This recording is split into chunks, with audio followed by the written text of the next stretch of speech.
Hi everyone, thank you for joining me.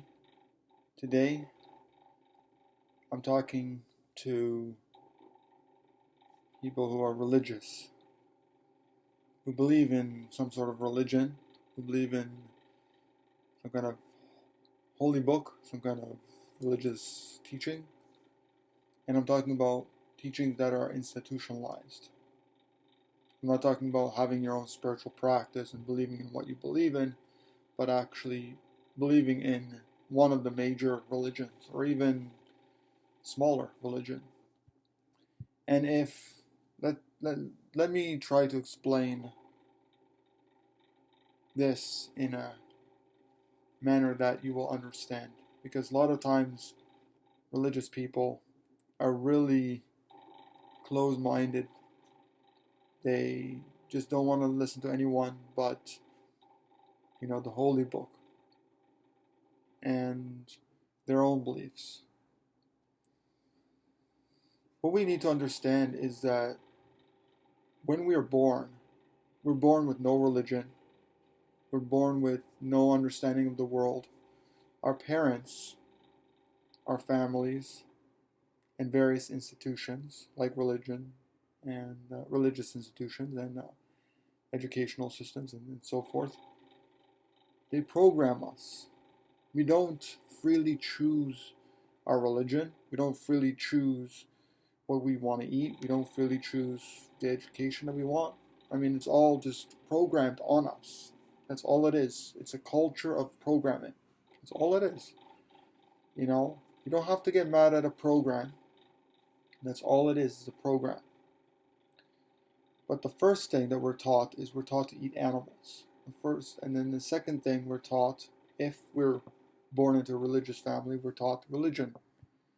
And from that, we're taught to hate or to be indifferent, either directly or indirectly, to be indifferent to other innocent beings, um, human or non-human.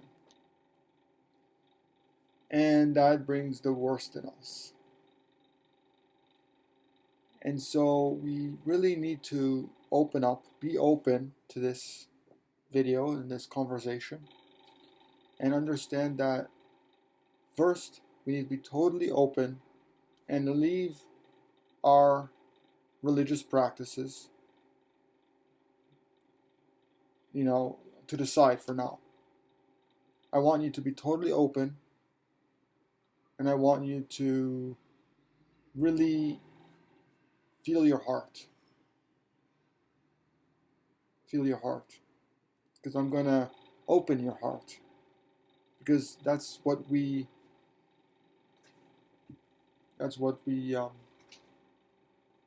is the central to our system, to our bodies, to our whole universe, is the heart. The heart contains emotions, various emotions. And yes, we know that there is negative and positive emotions that we do feel.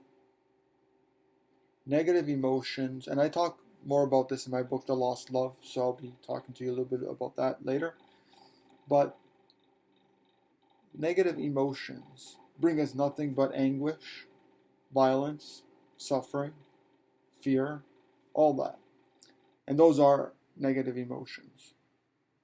And some people feel that those emotions, like violence, will bring peace to the world, which is absolutely not true. And separation, separate religions, and separate doctrines, and separate, uh, races, and separate countries, and so forth, is a form of violence. Violence begets violence. It is true, because if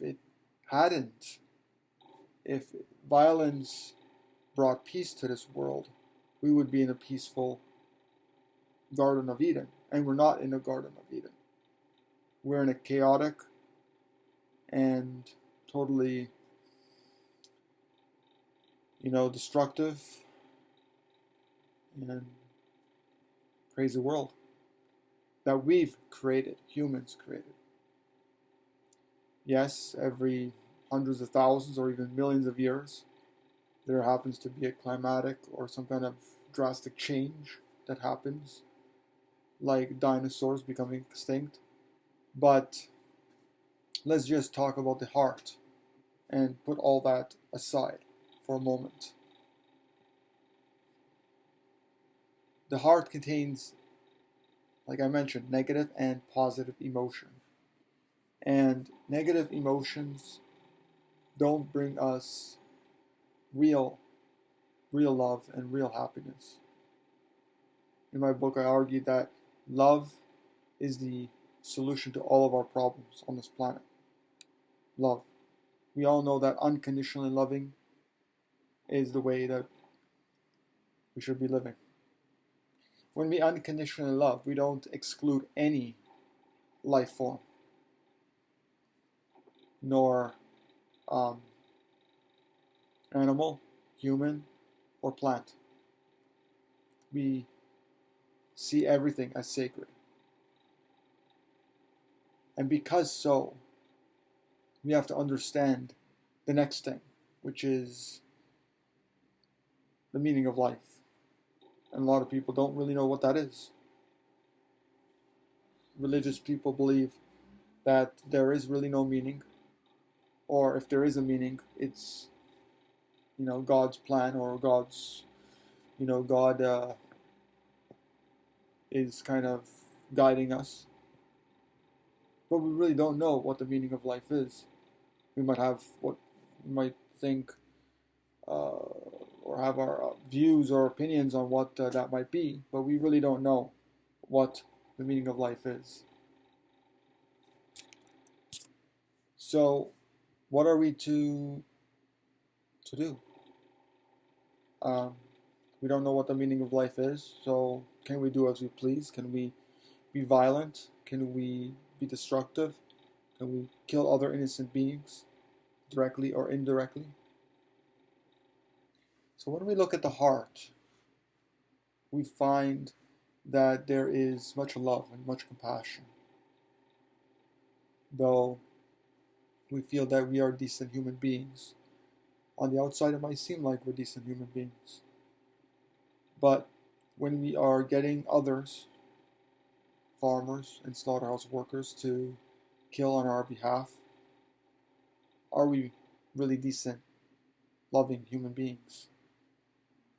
Even if it's just sometimes, or even if it's just a little bit of harm, or even if it's just, even if it's just a special way of killing the animals. Or maybe we think that plants also have feelings. Or maybe we think that we need protein. Or maybe we think, God put animals on this planet for us to use and kill. Or maybe we think some other thoughts, and and we somehow rationalize that it's okay to use and kill animals. And we don't seem to connect that killing with the killing that we do to humans. We don't, because we don't see everything as one system, as interconnected. Because we see a lot of religious people see that everything is separate. Each religion is separate, each person is separate, each faith is separate, each race is separate, each country is separate, but we're not separate. We're just like the ocean. The ocean is one, and though it has many droplets of water, it is one ocean. It is one body of water. And we're like that ocean. Each person is one drop of water.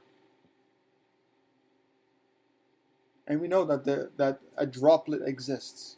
We do know a droplet exists. Just look at rain, for example.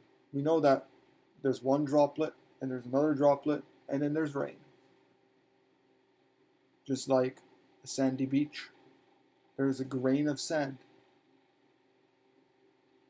And without each grain of sand, there couldn't be a sandy beach. Without that one drop of water, there could be no ocean. There could be no lake. There could be no stream. And so everything is interconnected. Yes, we came from one source. May you believe God, or may you believe the universe. In my view, it is one and the same. God and the universe is energy. And if you believe in a higher power, or if you believe in whatever you believe in, whatever faith you believe in, we're all one on this planet. We just have different thoughts of who the creator is, or creators, because some people believe in more than one God. And we also do evolve. It's not just that we've been created, but we evolve. We evolve as an infant, and we grow up to adulthood, just like the acorn evolves into a tree. Just like an apple seed evolves into an apple and an apple tree. So we know that there is evolution, and we know also that there had to be some form of creation. And one thing that we need to really understand is in the photographs of Adam and Eve, every, not photograph, but every painting of Adam and Eve have belly buttons. And so that really makes you wonder, they have belly buttons, so that means that there was someone before them.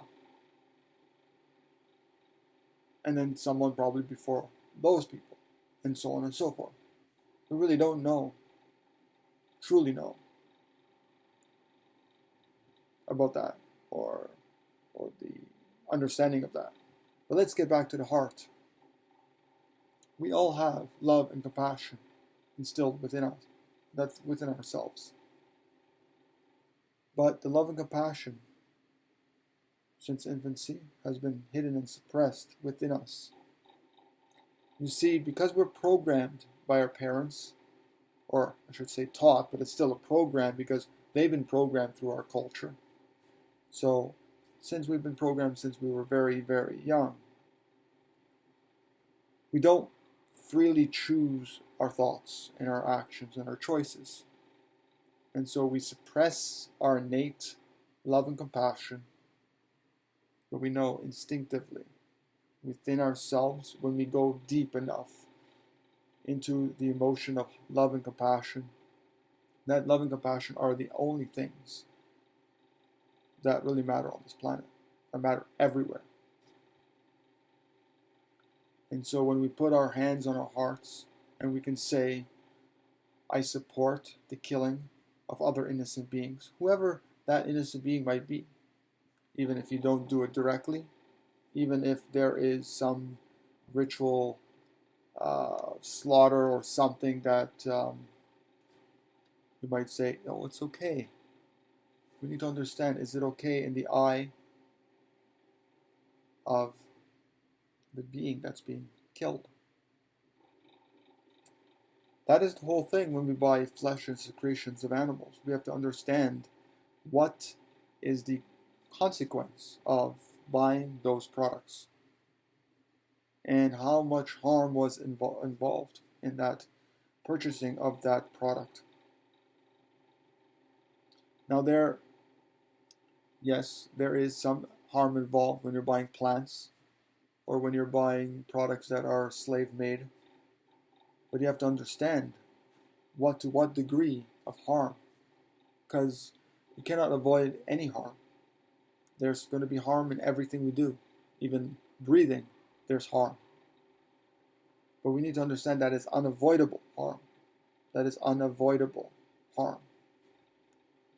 And so we can avoid certain harm.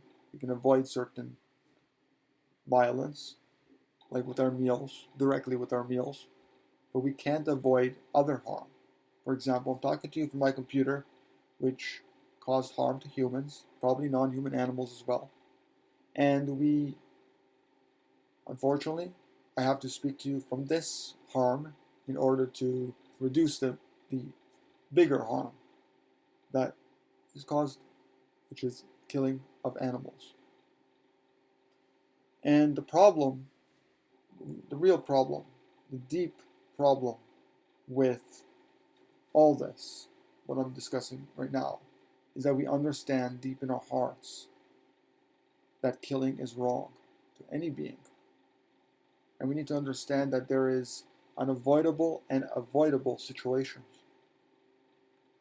We can avoid killing animals directly, cows, pigs, chickens, turkeys, fishes, and other animals. But we can't avoid killing bacteria, ants when we're walking on the street, or harming humans when we're buying electronic gadgets. But we need to understand that we need to cause the least harm, the least suffering as we possibly can. And so we need to understand that there is an ethical ladder. As Mango Wadzak, the author of Destination Eden and the Eden Vegetarian Guidebook, the one that I wrote a foreword to, he proposed an ethical tower or ethical ladder. And we need to go as high as we can on the ethical tower to the most ethical diet possible. The most ethical diet possible is fruit. Because potentially fruit can harvest zero harm. We can pluck a fruit from a tree. We don't harm the tree, we just take the fruit. And some people say we take the children of that tree. And that's another subject, of course. If we do or not, we are still causing the least harm possible, as we possibly can. We all know that slaughterhouses, and we all know that the devil kills. We all know that in heaven there is no slaughterhouses. We all know that in heaven there is no killing. There is no animal sacrifice in heaven. And there is just peace, love, compassion for all. Since God created animals, we need to protect, love, care for God's creatures.